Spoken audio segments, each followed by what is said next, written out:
We start this morning with a developing story in the Gulf of Mexico. The Coast Guard is battling a fire on an oil rig right now after it exploded late last night. We are seeing some of the strongest wind and rain right now in Baton Rouge. You can see behind me here, this tree is down. Less than a week before the Saints battle the Colts on Super Bowl Sunday, and fans will find that Who Dat gear back in stores today. Now, I want to show you why we had the flooding problem this morning. It's because of the South Harrells Ferry road construction project. This project is making the section of road go from 2 lanes to 4.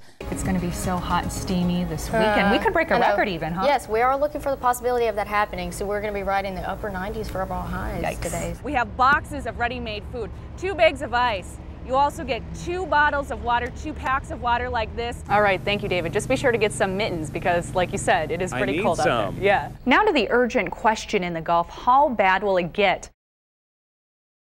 6:33, topping our news this half hour. 2 people are recovering from a shooting on Beach Street.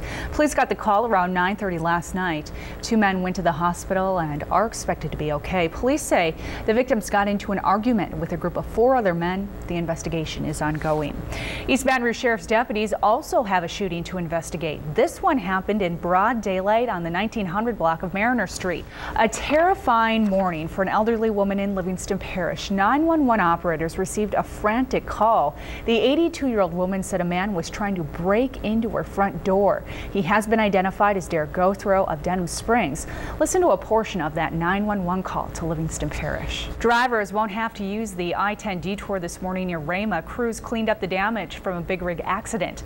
The crash happened around 1 p.m. yesterday afternoon in Iberville Parish. You can bet that Louisiana commercial fishermen will be gassing up their boats and heading out onto the water today. The Department of Wildlife and Fisheries lifted its ban on state waterways in the Gulf. Big budget cuts to Louisiana's Medicaid program take effect this weekend. Rates paid to private healthcare providers who offer services to low-income patients will drop by $168 million. It is 6:55. Finally this morning, a woman's gift to her grandchildren turned out to be one big surprise.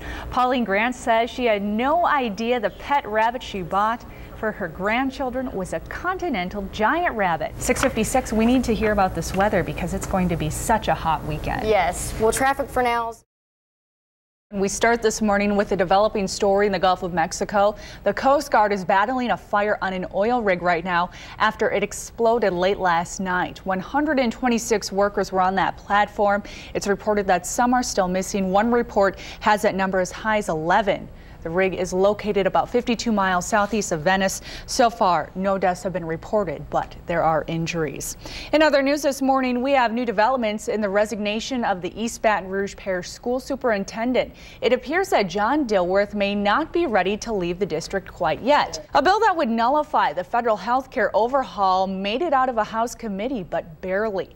The measure says that Congress can't require a person to participate in a health care system or require someone to have health insurance. Fire investigators are trying to figure out what sparked a deadly blaze in Gross Tet. A woman and her son were killed. It started around 3:30 Tuesday morning on Gardner Lane. People in Albany would like to see some long-standing residents buzz off. A colony of bees has taken over an old furnace in the heart of town. Tracy Porter now has a street donning his name in Port Allen. Town officials decided to rename the road where the New Orleans Saints cornerback grew up. Speaking of the New Orleans Saints, the Saints will begin their season against a familiar foe. The Minnesota Vikings will make the trip to the Superdome for the season opener. Of course, Saints fans very excited for that. Yeah. All right. It is 6:09 and kids may need a light jacket this morning. That's right. This time of year, Noel Bunal usually wouldn't be the only passenger on his boat. It's blowing right now. Our business relies on recreational fishermen. But oil on the Louisiana coastline It's terrible. means Noel and others like him had to cancel vacations for customers around the world. We're just starting to hit our busy season. Can I guarantee them that if they jump on a flight in June, are we going to fish? No. Do I hope and pray? Yes. Waterways crucial to fishing guides in Boothville are in the path of this oncoming sludge, Part of it's going to grow back, but we're going to lose a lot. putting birds, vegetation, and other wildlife in jeopardy. Not to mention everyone's income. If that thing is flowing oil for 3 months, we're done. And the effects reach far beyond boat captains. there's not much happening at Cypress Cove Marina. We're all dressed up and no place to go. I'm not worried about short term as much as I'm worried about long term. Oil has put this industry on standby. You don't know if it's going to be here next year or not. Docking, much more than just pay. On the flooded streets in the Pecan neighborhood of New Roads, water wasn't the only problem. They were stealing. Neighbors told to leave when a pump failed came back to find their homes looted. That's sad, man. We're actually inside one of these homes, and you can see on the floor how wet it is.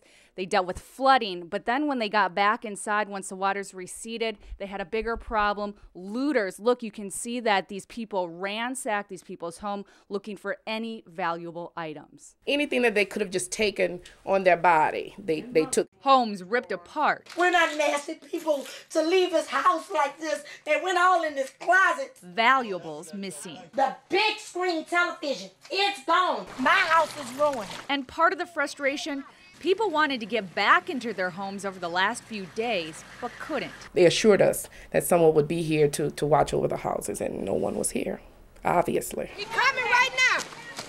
And just as our cameras started rolling, a chase and a suspect now in custody. A small reprieve, but still not enough. They should have shot him.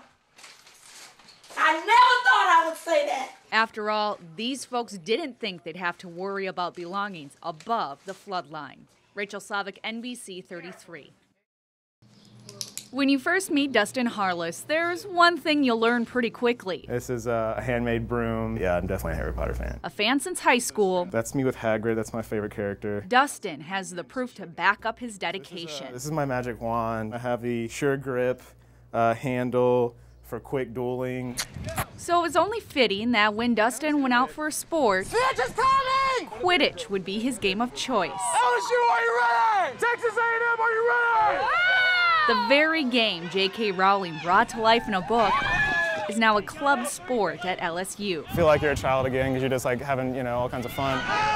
At first, people really look at you like you're totally insane. All right, ready? Of course, there has to be a few changes to the rules. The original sport from the Harry Potter universe involves flying on brooms.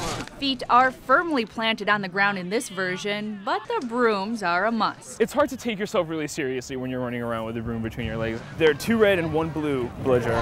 The lingo's the same. Only the beaters can use them, and if somebody gets hit with a bludger, if they're holding a ball, they have to drop it. But you won't hear it in any traditional sport, and it helps to be a Potter fan if you really want to understand what's going on. Just don't roughhouse their secret at all. Like the book, teammates score points by throwing a quaffle. Meanwhile, the snitch, or at least the modified version, hides from the seekers, the very same position played by Harry Potter. Whoever catches the snitch has 30 points, and that's the end of the game. So with so much on the line, these players will go to extremes. Probably the most interesting snitch catch in the history of Quidditch. LSU's seeker refused to let the snitch get the best of him. That's a win for the Tigers. Never mind the sacrifice to personal hygiene. Probably gonna need a Clorox bath when I get back to my apartment. He's in it to win it. We won our first 2 games, so we've won the day. Quidditch has definitely moved beyond the fields of Hogwarts, while still letting young adults relive some of their favorite Potter moments. You kind of have to let go and be a kid again, kind of to run around with the broom between your legs.